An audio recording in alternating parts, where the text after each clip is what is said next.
वशिष्ठं शक्तिं च कर्पूरपराशरं च व्यासं शुकं गौडपदं महान्तं गोविन्दयोगे प्रमथास्य शिष्यं श्रीशङ्कराचार्यमथास्य पद्मपादैः च हस्तात्मलकैः च शिष्यं तं द्रोटकं वार्तिककालमन्यान् अस्मद्गुरुं सन्ततमानतोऽस्मि स्मृतिपुराणानाम् आलयं करुणालयं नमामि भगवत्पादं शङ्करं लोकशङ्करं शङ्करं शङ्कराचार्यं केशवं बादरायणं सूत्रभाष्यकृतो वन्दे भगवन्तो पुनः पुनः ईश्वरो गुरुरात्मेति मूर्तिभेदविभागिने व्योमवद्व्याप्तदेहाय दक्षिणामूर्तये नमः। ॐ नूतनजलधरुचये गोपवधूटितुकुलचौराय तस्मै कृष्णाय नमः। संसारमयर्वस्य बीजाय श्री भगवान पांडुरंग परमात्मा श्री ज्ञानोबराय जगद्गुरु तुकाराम महाराज शांति ब्रह्म एकनाथ महाराज आदिगुरु श्री शंकराचार्य इत्यादि शुभ संतों के अलौकिक हेतु के अकारण करुणा असीम ऐसे कृपा से हम लोग न्याय सिद्धांत मुक्तावली के विचार के लिए प्रवृत्त हुए हैं। न्याय और सिद्धांत मुक्तावली का विचार हम करते हुए अब शाब्द खंड का विचार चल रहा है। कल आपको बताया कि पदजन्य पदार्थोपस्थिति क्या है, शाब्द बोध फल है, पदजन्य पदार्थों पद ज्ञान करण है, पदजन्य पदार्थोपस्थिति व्यापार है और शाब्द बोध फल है। इसमें शक्ति भी एक सहकारिणी बताई गई। यहाँ शक्ति ज्ञान अपेक्षित होता है, क्योंकि यदि यहाँ पर वृत्त्या पदजन्यत्व यह पद हमें समझना चाहिए। वृत्त्या पदजन्यत्व कुत्र पदार्थोपस्थित, नहीं तो क्या पदार्थोपस्थिति है, उसमें वृत्ति के द्वारा पदजन्यत्व होना चाहिए। यदा कदाचित हम वृत्त्या पदजन्यत्व यह पद नहीं देंगे तो क्या दोष होगा?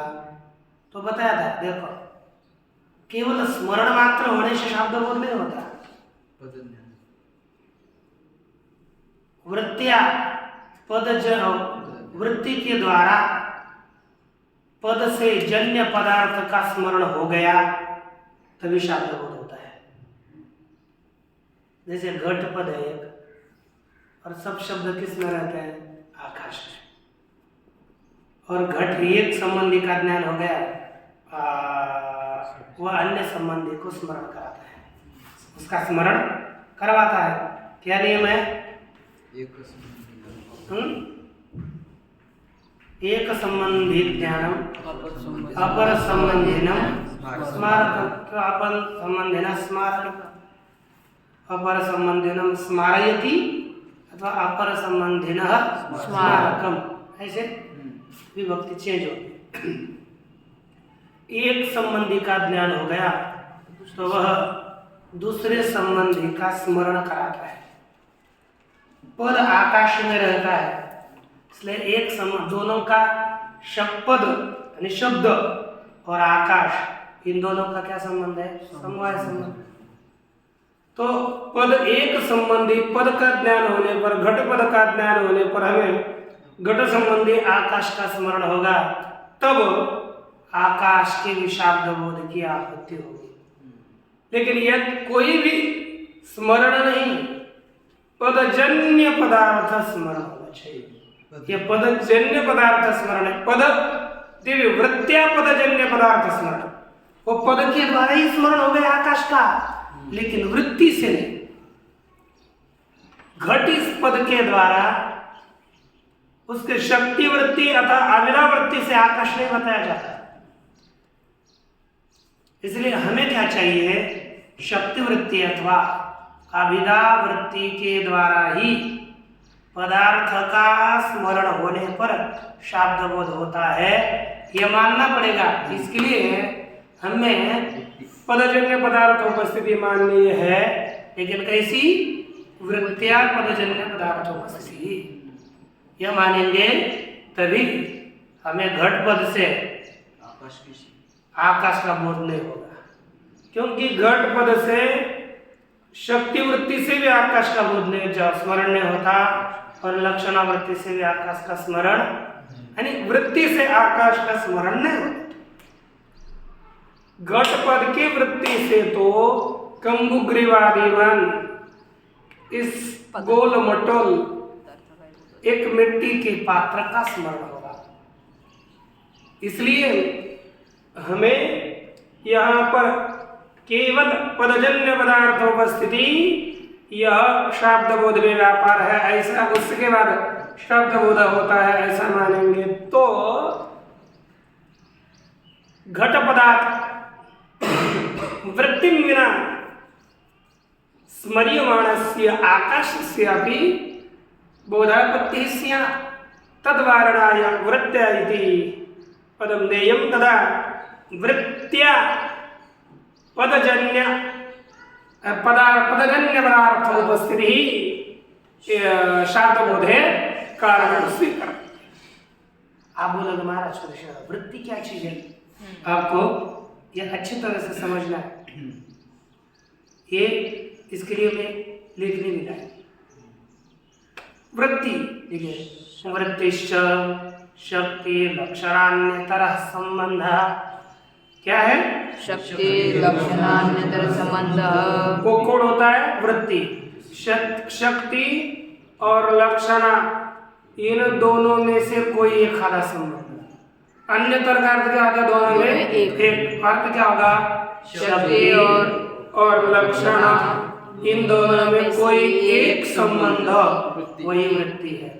तो शक्ति वृत्ति और लक्षणा वृत्ति इस तरह से दो प्रकार की वृत्ति कही जाती है। समझ में आ गया ना। यहाँ से आगे कुछ छूटना नहीं चाहिए, यहाँ से पूरा।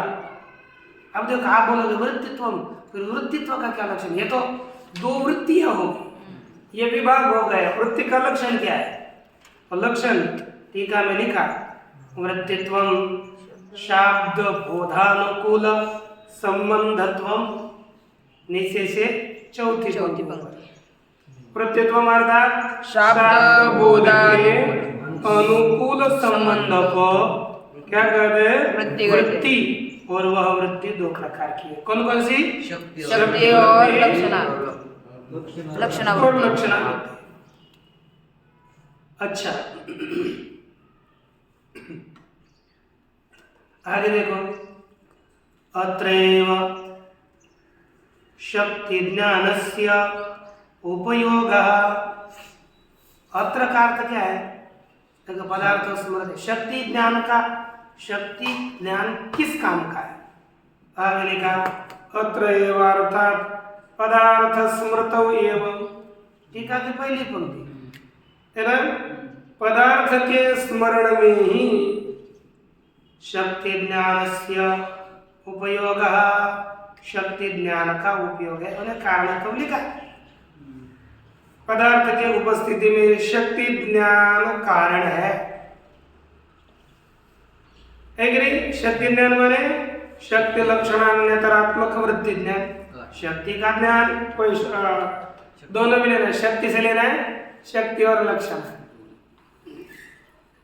उपलक्षण शक्ति है। ठीक हो गया, कोई समस्या नहीं ना। पूर्वम शक्ति ग्रहा भावे पदज्ञाने तत्संबंधेन तत्स्मरणानुपत्ते है।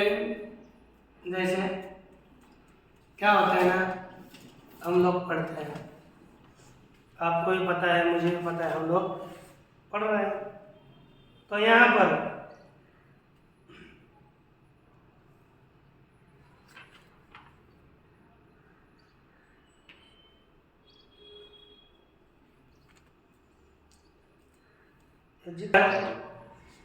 एक आधा शब्द हम लोग को पता ही नहीं, पद ज्ञान हो गया,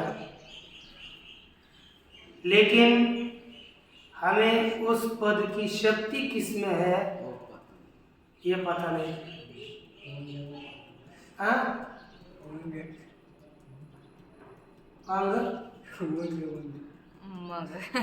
मग नंतर ठीक है, वग होगा। अब जो आप कहोगे तो समझो कोई भी शब्द है जो जिस शब्द का हमें शक्ति ग्रहण नहीं होगा, इल्वा है ना, इल्वा, हाँ आपको पता चला इसका अर्थ क्या है? नहीं। तो इल्वा ये शब्द है, बाद में तो हमको पता बता सकते हैं, लेकिन अब इल्वा ये आपको कहा तो इसका अर्थ यानी शक्ति ग्रह नहीं हुआ। शक्ति ग्रह नहीं हुआ तो हमें यदि पद सुना, पद ज्ञान भी हो जाएगा तो भी अर्थ ज्ञान नहीं होगा। पहली बात, पूर्व शक्ति ग्रह भावे पद ज्ञाने भी, पद का ज्ञान होने पर भी तत्संबंधेन पद के संबंध से तत्स्मरणानुपत्ति, अर्थ के स्मरण की अनुपपत्ति होने से। इल्वा तो आपका तीन पाचारी ने इल्वा होना नहीं है ना, आपण काय तिथे पाचारी ने इकडे इल्वा, इकडे जब तक ये आपका इल्वा इसका इधर आओ, ये अर्थ शक्ति ज्ञान नहीं था तब तक इल्वा का अर्थ पता नहीं था, लेकिन तब तक अर्थ का ही कोई स्मरण नहीं हुआ, लेकिन बाद में उसी शक्ति का ज्ञान हो गया तो इल्वा अर्थ इधर आओ, यह अर्थ ज्ञान होता है। बाद में ऊपर जाकर इल्वा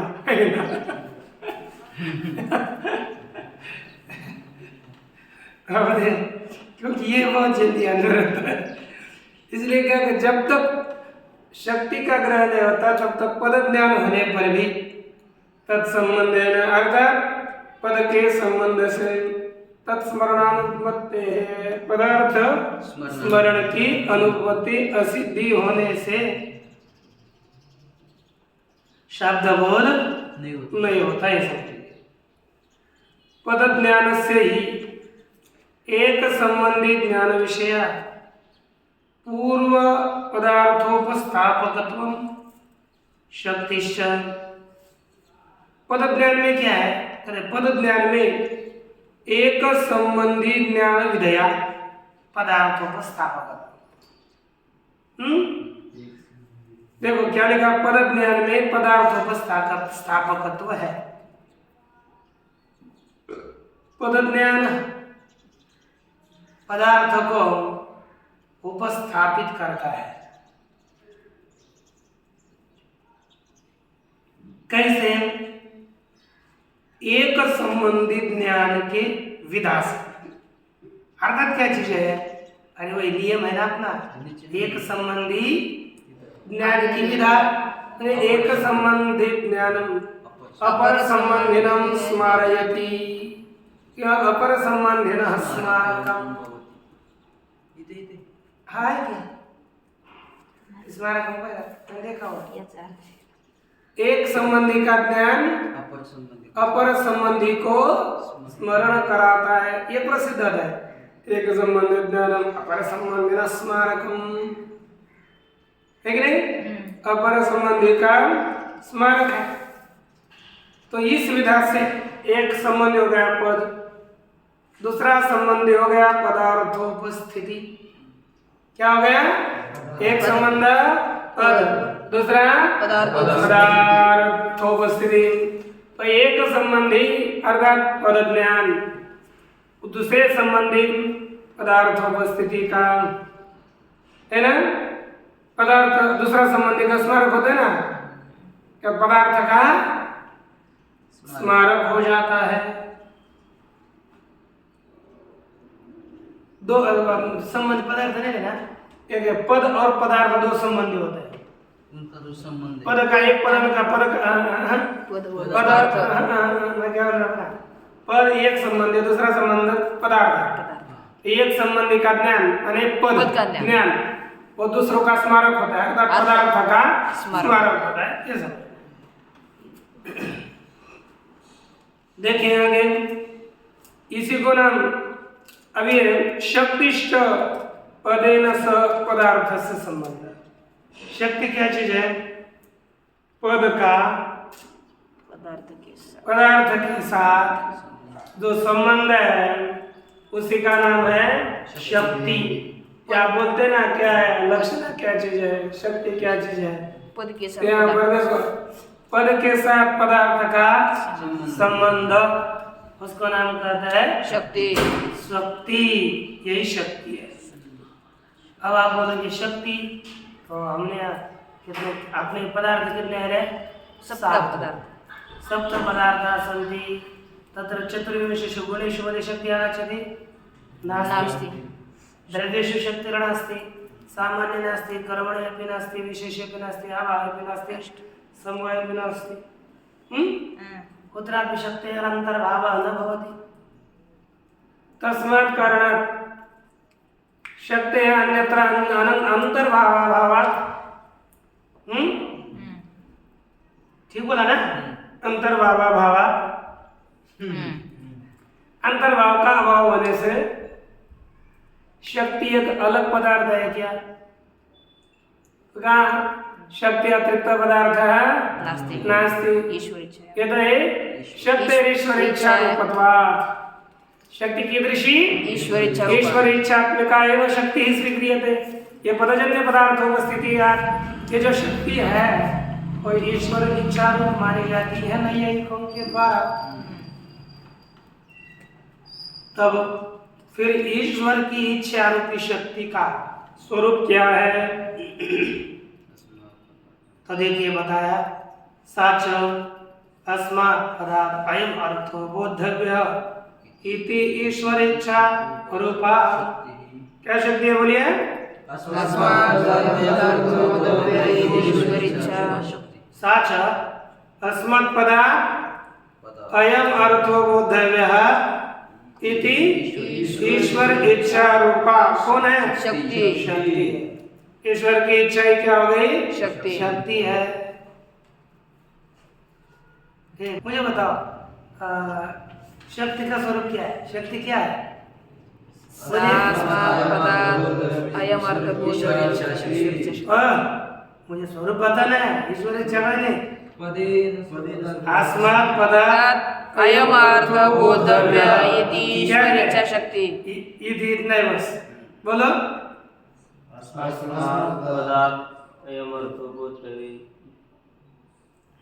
क्या है? अस्मद्वर्षित, इतना ही है। अस्मत् पदार्थ शक्ति थोड़ी है। अस्मत् पदार्थ अयम अर्थ बोधव्य। इधर उधर क्या होता है? बोलो। अस्मत् पदार्थ अयम अर्थ बोधव्य। हाँ बोल रहे हैं। अस्मत् पदार्थ अयम अर्थ बोधव्य। अर्थो बोधव्य, बोला। अस्मत् पदार्थ अयम अर्थ बोधव्य। हाँ अस्मत् पदार्थ अयम अर्थ बोला। हाँ अस्मत् पदार्थ अयम अर्थ बोधव्य। हाँ अस्मत् पदार्थ अयम अर्थ बोधव्य। अस्मत् पदार्थ अयम अर्थ इसमें बोधव्य। कितने पद है? अस्मत् पदार्थ अयम अर्थ बोधव्य। कितने हो गए? कौन कौन से? अस्मत् पदार्थ अयम अर्थ बोधव्य। कितने हो गए? 5 पद हो गए। अब हमें इसका अर्थ भी देखना है कि नहीं? मैं चूक होगा तो प्रसाद दूंगा, ध्यान देना। आसमात, इधर एक बार अर्थ देख लेंगे। आसमात जैसे घट पदार्थ। स्मा कैसे होगा? स्मा अस्मत् अस्मत् पंच नहीं है कुछ। स्मात स्मिनो स्मा गसिग्यो स्मात स्मिनो रस्मा सर्वनाम से आगे कहीं स्मात होता है। यार आपका आदर्श सर्वनाम का अ हो गया, आदर्श नहीं इदम सर्वनाम का। अब देखो, अस्मात् अर्थात एक लिखे उधर लिखना है घट। अस्मात् पदार्थ घट इस पद से। अयम अयम अर्थात पृथु बुध्नोदराकार रूप अर्थ बोधव्य ज्ञातव्य है कि नहीं? घट इस पद से पृथु बुध्नोदराकार वस्तु का ही अथवा कम्बुग्रीवादिमान वस्तु का ही बोध होना चाहिए। इस अर्थ का है ना? यही क्या हो गई शक्ति। टीका में पूर्णोत्तराकार दिया, लेकिन मूल में ज्यादा न्याय में कम मुगरीवादी मान लिखते हैं, इसलिए कम मुगरीवादी मान लिखा कि इस पद से। अब देखो एक ईश्वर की इच्छा है बरगा, रोहित इस पद से इसी प्राणी का दिव्य आदमी का बोध होना चाहिए, ऐसी किसकी इच्छा है? क्या तेरे बाप की इच्छा है? हाँ ये संदेह है, क्योंकि हमें क्या है क्योंकि बाप ने नाम रखा ना, ईश्वर ने थोड़ा ही रखा है, तभी इसमें संदेह वगैरह लेंगे आगे, क्योंकि पिता ने नाम करना है वहां पर ईश्वर की क्या इच्छा है, लेकिन ईश्वर की इच्छा है कि इस पद से इसी अर्थ का बोध हो जाए। ये ईश्वर इच्छा ही कौन है? शक्ति है। अब देखो इसमें हमें अच्छा तरह से पढ़ना है।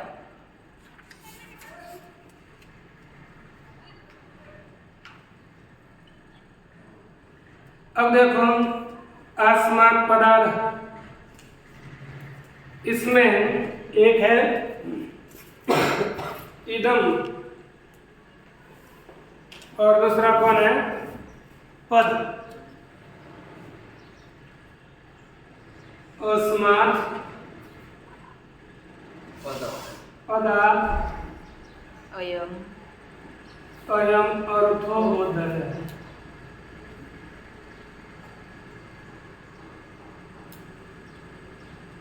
क्या होता है ना, हम लोगों को शब्द बोध की प्रक्रिया में पता चलती है। शब्द बोध कैसे होता है ये हम पता नहीं चला तो मराठी में लिखना पड़ता है, शब्द से अर्थ बोध जानना चाहिए, लेकिन इसका शब्द बोध क्या होता है, किसमें किसका अन्वय होता है, कुछ पता है? तो अब यहाँ पर आसमान और पदार्थ ऐसे दो पद है। अस्मात् का इदम अर्थ है और पद का पद एक अर्थ है।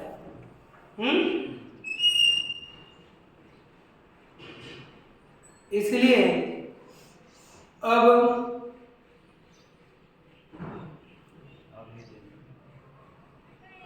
ये पद क्या, पद शब्द है ना,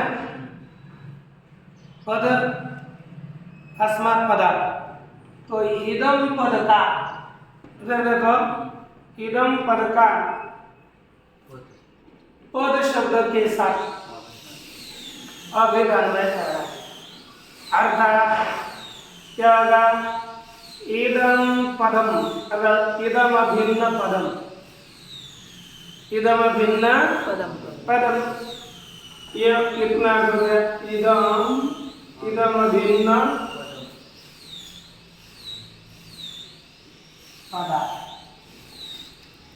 पद हो गया। इसके बाद आगे कौन सी भक्ति है? पंचम।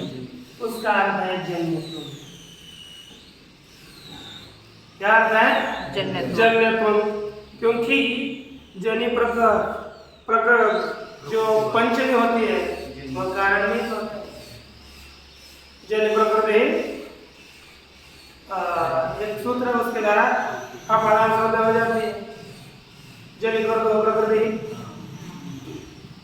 इसके द्वारा अपादान शब्द होगी तो पंचमी होती है उसमें। अच्छा, इसके बाद आसमात् पदार्थ अयम अर्थ, दूसरा क्या है? तो आसमात् पदार्थ का अर्थ ही है पद ज्ञान। पद का अर्थ है पद ज्ञान, और इदम अभिन्न पद ज्ञान जन्य, यह शब्द हो गया। अच्छा, और उसके बाद अंतिम में क्रियापद है बोधव्य। बोधव्य में क्या प्रत्यय है? तव्य। क्या प्रत्यय है? तव्य प्रत्यय का अर्थ है विषयत्व। तो बोध विषय,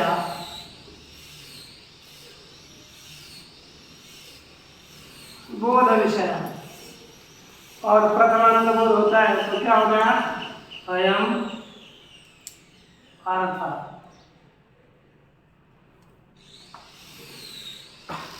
तो अब क्या शब्द बदल गया? इदम भिन्न पद ज्ञान जन्य बोध विषय अयम अर्थ।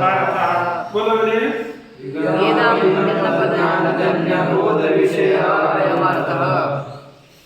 अच्छा, विषय ये बोध का अर्थ क्या है? विषयत्व है ना, तो विषयत्व और विषयता और आश्रयत्व संबंध से इसका अर्थ अन्वय किसी में करेंगे अर्थ में, तो बन जाएगा क्या? बोलिए। इदम का इदम पदजन्य भी हम कर सकते, भिन्न लिखने की कोई आवश्यकता नहीं, बोलने की थोड़ी सी होगा ना। तो इदम लिखो नहीं तो ये कर लिखो, ये तो करेंगे। इदम ये तो एक ही है, तो आपको इदम पदजन्य करें तो ये तत् पदजन्य करिए। एतत् पदज्ञानजन्य। तो बोलिए एतत् पदज्ञानजन्य है ना, एतत् पदजन्य बोध विषयतावान अयम अर्थः। बोलिए बोध विषयतावान अयम अर्थः। ये किसका अर्थ हो गया?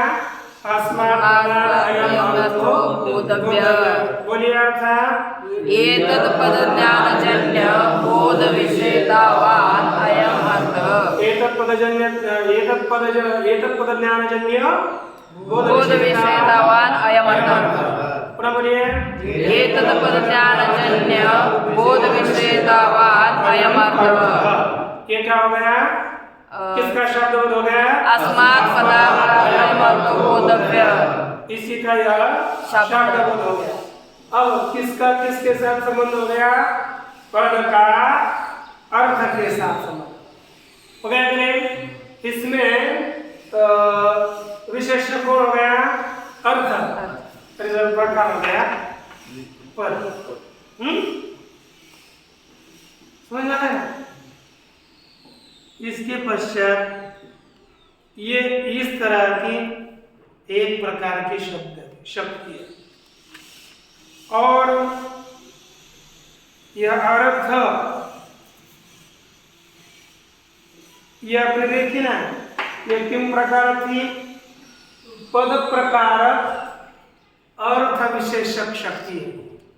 कौन सी? पद प्रकार अर्थ प्रकारक अर्थ विशेषक शक्ति, विशेषिका विशेषिका शक्ति। पद प्रकारिका और अर्थ विशेषिका शक्ति है। इसमें पद है प्रकार और अर्थ है विशेषक। ठीक ना? अब हमें दूसरी देखनी है जिसमें अर्थ प्रकार बने और पद विशेष बने। देख रहे हैं ना? तो यही शक्ति ही है। और दूसरी एक शक्ति है, और देखो, इदम पदम अमुम अर्थम बोधयतु। बोला इदं पदं अमुम अर्थं बोधयतु। अमुम अर्थं बोधयतु अर्थम। ठीक है। इदम पदम इधर देखो ना, उसमें क्या ना, बात में पढ़ते रहो। इदम पदम अमुम अर्थम इदम पदम अमुम अर्थम बोधयतु। इदं पदम् अमुम् अर्थं बोधयतु। इदं पदम अमुम अर्थम बोधयतु। इदं पदम् अमुम् अर्थं बोधयतु। ये दूसरी ईश्वर की शक्ति का स्वरूप है। इसको कहते हैं अर्थ प्रकारक पद विशेषक शक्ति। पूर्व की क्या थी? पद प्रकार अर्थ विशेषक। और ये नीचे की अर्थ प्रकार पद विशेषक शक्ति है। उसमें चौथी पंक्ति देखिए। अब इसका भी यहाँ पर आपने लिखा है, क्या लिखा कि इसमें कर्म में कौन सी भक्ति होती है? कर्ता में प्रथमा तो यहाँ पर प्रथमा किसमें है? इदम पदम। कर्म कौन हो गया? अमूर्तम। क्रियापद हो गया बोधय। बोधय। न्याय मत में प्रथमा विशेष्य बोध होता है। कौन सा है? प्रथमा विशेष्य। तो ये प्रथमा विभक्त्यंत पद विशेष्य होता है। तो प्रथमा में तो कौन है? इदम पदम। तो वो क्या होगा? विशेष्य। और बाकी पद में प्रश्न है। तो देखो कर्म कौन है? अमूर्तम। अमु अर्थ। तो अमु यह भी ये इस अर्थ को बोल रहा है। तो अमु अर्थम का अर्थ क्या करेंगे? एतद अर्थ। एतद अर्थ यह। और यह अर्थ ये क्या है? कर्म है ना। और कर्म को जानने अर्थ को जानने वाला कौन है? बोध। तो बोध क्या होगा? ज्ञान ना। वो हो गया विषय और विषय हो जाएगा पदार्थ हो जाएगा विषय। तो ये तद अर्थ विषय को कौन है? बोध। हाँ? ये जो अमु अर्थ है इस अर्थ को विषय करने वाला बोध। ठीक, बोध हो गया। तो बोध कौन कर रहा है? यहाँ पर प्रेरक करते हैं ना, इदम पदम है ना। तो कौन पद कर रहा है? बोध। जनक। जनक। हाँ, जनक बोध कौन है? इदम पदम। पदम। तो जनक में क्या रहती है? जनकता। जनकता। तो जनकतावत इदम पदम। इदम पदम। इस तरह से दूसरा शब्द किसका? इदम पदम अमूर्तम बोधयतु। तो बोलिए इसका अर्थ क्या हो गया? एतदार्थ विषयक बोध जनकतावत् इदम पदम। बोलिए एतदार्थ विषयक बोध जनकतावत् इदम पदम। है ना। भवतु यह किसकी इच्छा है? ईश्वर इच्छा। इस तरह से इच्छा के दो स्वरूप हो गए।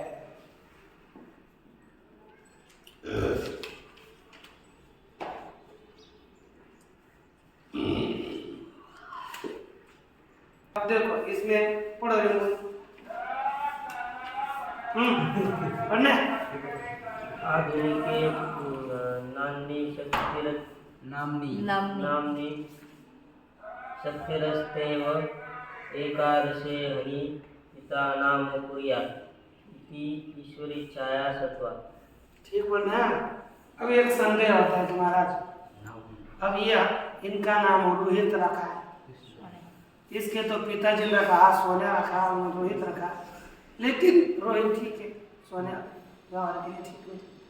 अब देखो रोहित नाम रखा, लेकिन ईश्वर ने नहीं रखा। ईश्वर की थोड़ी इच्छा थी कि इस पद से इस आदमी का बोध हो जाए। ईश्वर की इच्छा थी। लेकिन ईश्वर इच्छा के बिना ईश्वर की इच्छा नहीं थी। ईश्वर ये वेदांत मत पढ़। ये वेदांत अलग, न्याय अलग। असाधारण कारण माना है ना। हाँ? साधारण कारण माना है। उसके बिना तो नहीं हो। बाद में देखते हैं वो सामान्य है। लेकिन पिताजी ने इनके नाम रखा। इच्छा किसकी थी? पिता की। वो साधारण है। लेकिन विशेष कारण है इच्छा। असाधारण कारण साधारण में नहीं लेते। तभी ने ईश्वर की इच्छा ही शक्ति। पिता की इच्छा नहीं थी। पिता की असाधारण है ना। अरे ईश्वर की इच्छा रूपी शक्ति है। ऐसे वो साधारण काम किसके लिए साधारण? वो साधारण है। यहाँ पर असाधारण है। और कहाँ असाधारण का असाधारण, दोनों का कितना भेद है?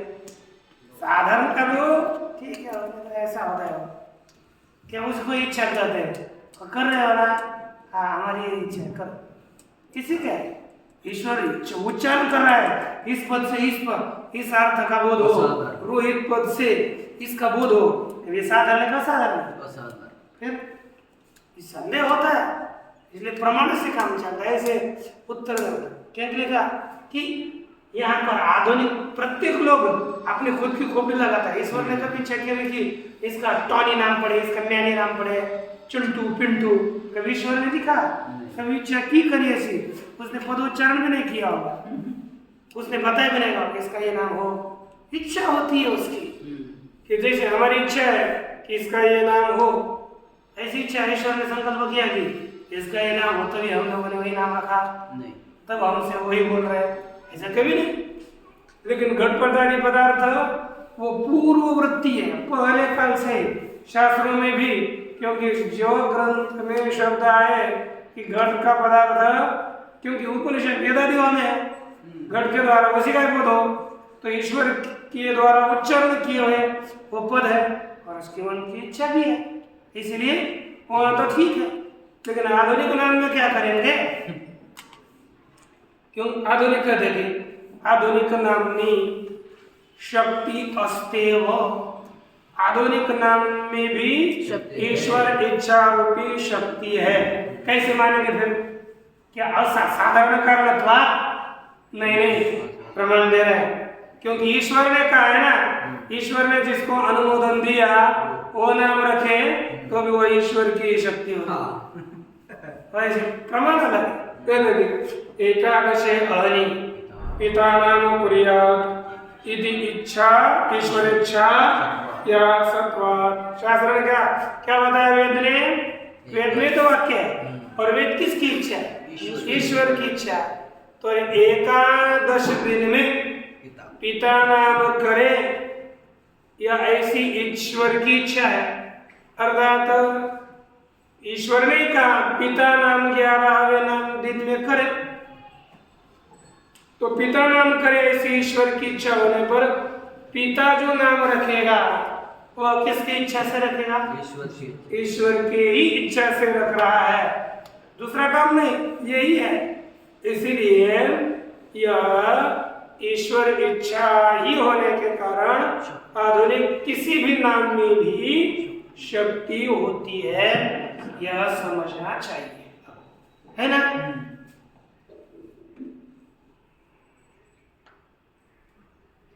आप बोलोगे फिर महाराज ठीक है, ये तो हो गया, इसका नाम क्या था? बॉटल। हाँ, इसमें क्या कहा? बॉटल कहा ना, तो आधुनिक नाम है, ठीक है। एकादश आप इसके 11वें दिन में इसका नाम रख दिया, नहीं ना? ठीक है, शंका का समाधान क्या होता है? आपका एक हो गया साधारण कारण, कोई शंका ही नहीं, तो वो साधारण हो गया, असाधारण है, इसमें क्यों कहाँ शंका दूंगा? ताकि आधुनिक संकेत है, जो आधुनिक नाम है, बाद में आपके 2-4 मास के बाद पिंटू रख दिया, ईश्वर की थोड़ी इच्छा है, सोनू रख दिया आपका, तो ये ईश्वर की तो संकेत, ईश्वर की इच्छा नहीं है। तो कहते हैं आधुनिक संकेतितेतु नामनी न शक्ति इति संप्रदायः। प्राचीन लोग क्या करते हैं? संप्रदाय से आधुनिक नाम में शक्ति नहीं होती, फिर बोध कैसा होता है देखा जाएगा। लेकिन उनका मानना है, फिर उनमें बोध न होने की आपत्ति आ जाएगी। लेकिन नव्य क्या कहता है? पढ़ना चाहती है, मैं बोल रहा। आधुनिक संकेती न शक्ति रीति संप्रदाय। समझ आया? हाँ, समझो क्या? समझ गए? आधुनिक संकेतितेतु न शक्ति इति संप्रदाय। ये पंक्ति ध्यान में आ गई? ठीक है, आधुनिक संकेत माने आधुनिक नाम। इसका बॉटल नाम कैसा है? आधुनिक, प्राचीन है, आधुनिक। यहाँ पर बाद में कोरोनिल निकाली नहीं, कब का? कोरोना काल में। और कब का नाम है? आधुनिक। तो आधुनिक नामों में तो शक्ति नहीं होती, ऐसा किसका मानना है? संप्रदायवादी परंपरावादियों का मानना है आधुनिक शब्दों में शक्ति नहीं होती। आधुनिक संकेतित, आधुनिक इस काल के सांकेतिक शब्दों में शक्ति नहीं होती, यह उनका कहना है। फिर दूसरे नव्य क्या बोलते हैं? नव्यास्तु ईश्वर इच्छा न शक्ति किंतु इच्छा है। आप देखो नव्य बोलते हैं ना, अरे कोई भी नाम रख देता है ना, तो ईश्वर की इच्छा बोलेंगे तो सब नाम बहुत बड़ी समस्या होगी। हमको तो किसी को बोल ही नहीं पाएंगे, है कि नहीं? जितने ईश्वर ने पूरे सृष्टि के आरंभ में संकेत करके रखा है, उनका ही शब्द बोध हो पाएगा। बाकी के पदों में शक्ति ही नहीं होती तो शक्ति नहीं होगी, तो शक्तिजन्य पदार्थ की उपस्थिति नहीं होगी, पदार्थ की उपस्थिति नहीं होगी तो शब्द बोध नहीं होगा, है ना? इसलिए नव्य नहीं एक थोड़ा सुधार करते हैं। अरे हो गया नव्यास्तु ईश्वर इच्छा न शक्ति ही। कौन शक्ति नहीं है? ईश्वर इच्छा शक्ति नहीं है। फिर क्या शक्ति है? इच्छा एव शक्ति ही। इच्छा, अब किसकी भी इच्छा? आदमी की भी इच्छा, तो हमारी इच्छा है, इससे यही ज्ञान हो जाए। इसको न्याय सिद्धांत मुक्तावली कहे, है ना? यही इच्छा है किसकी? ग्रंथकार की, लेखक की। उनका कहना है ना, इसको न्याय सिद्धांत मुक्तावली, ये थोड़े ईश्वर है, तो भी इन्होंने कहा इसको न्याय सिद्धांत मुक्तावली का है, तो उनकी इच्छा, उस वक्त की इच्छा है, इसलिए इस ग्रंथ से न्याय सिद्धांत मुक्तावली इस प्रकार का ही बोध होता है। तेन अर्थात इच्छा ही शक्ति होने के कारण। तेन शब्द का अर्थ क्या हो गया? इच्छा ही शक्ति होने के कारण आधुनिक संकेत भी, आधुनिक लोगों ने संकेत किए हुए, नाम दिए हुए, है ना? शब्दों में भी नामों में भी शक्ति अस्ति एव इति आहुः, शक्ति है ही यह कहते हैं। अब बोले, आप बोलो महाराज इस शब्द में शक्ति का ज्ञान हमें होना है, वो कैसे होता है? तो ये बताएंगे कल। शक्ति ग्रहस्तु व्याकरणादितः, लेकिन मुझे श्लोक करना चाहिए इसलिए आज बताऊंगा। शक्ति ग्रह किससे होता है? व्याकरण। यदि जिसको व्याकरण ज्ञान होगा तो शक्ति ज्ञान होगा। तो यहाँ पर व्याकरण इत्यादियों से शक्ति का ज्ञान होता है। शक्ति का ज्ञान किन किन कारणों से होता है, वे कारण अगले श्लोक में दिए।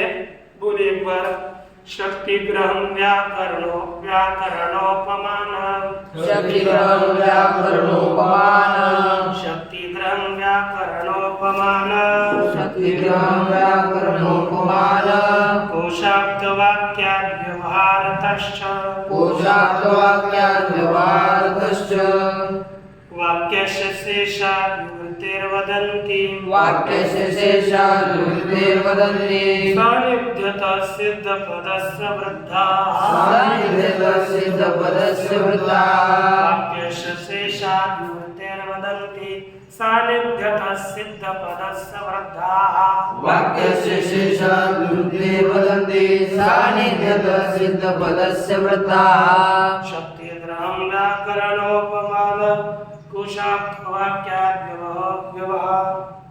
व्यवहारतश्च, वाक्यस्य शेषाद् विवृतिर्वदन्ति, सान्निध्यतः सिद्धपदस्य वृद्धाः। शक्ति ग्रहण व्याकरणोपमान, कोशाब्दवाक्याद् व्यवहारतश्च, वाक्यस्य शेषाद् विवृतिर्वदन्ति, सान्निध्यतः सिद्धपदस्य वृद्धाः। पूर्णात् पूर्णमुदच्यते पूर्णस्य पूर्णमादाय